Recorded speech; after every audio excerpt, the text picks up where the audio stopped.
Halo guys, David sini dan ada Vivo X300 Pro, flagship barunya Vivo Indonesia, yang udah pasti punya spek gila-gilaan ya. Chipset paling baru Dimensity 9500, baterai badak 6510 mAh, kamera juga lensa periskop 200 megapiksel. Dan apa-apaan ini? Sekarang bisa pasang aksesoris yang serem macam gini. Damn! Soal hardware, HP flagshipnya Vivo emang selalu menang banyak lah. Speknya top, no debat. Saking sukanya, saya sempat pakai HP Fold mereka setahun lebih sebagai daily driver. Tapi beda cerita kalau kita ngomongin softwarenya ya. FunTouch OS yang selama ini dipakai Vivo Global, termasuk Vivo Indonesia, rasanya nggak se-fun itu buat di-touch. Secara fungsi oke-oke aja, nggak masalah. Nggak kurang tapi nggak lebih juga. Kadang-kadang bisa berasa bosenin, terlalu basic dibanding UI Android lain. Sampai ujung-ujungnya sekitar 3 bulan lalu, dengan berat hati, saya udah banyak curhat di videonya, saya mutusin buat pindah dari foldable Vivo ke Samsung karena faktor OS ini.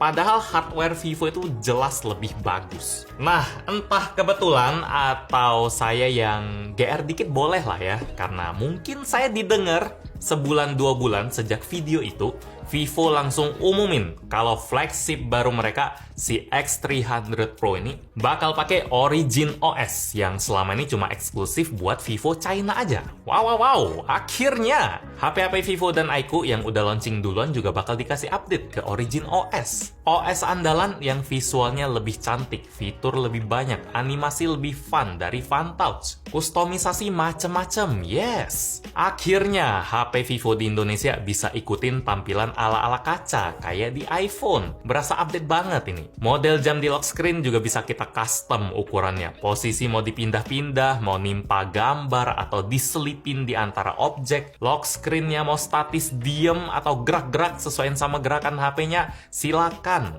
Icon di menu quick setting juga sekarang kelihatan lebih cantik. Ukurannya lebih gede, lebih jelas, lebih enak buat diteken. Plus udah ada slider volume juga loh. Sederhana tapi FunTouch OS nggak bisa. Kita juga bisa ganti style ikonnya biar lebih ngebulet atau lebih kaku di bagian setting, sesuaiin aja sama selera.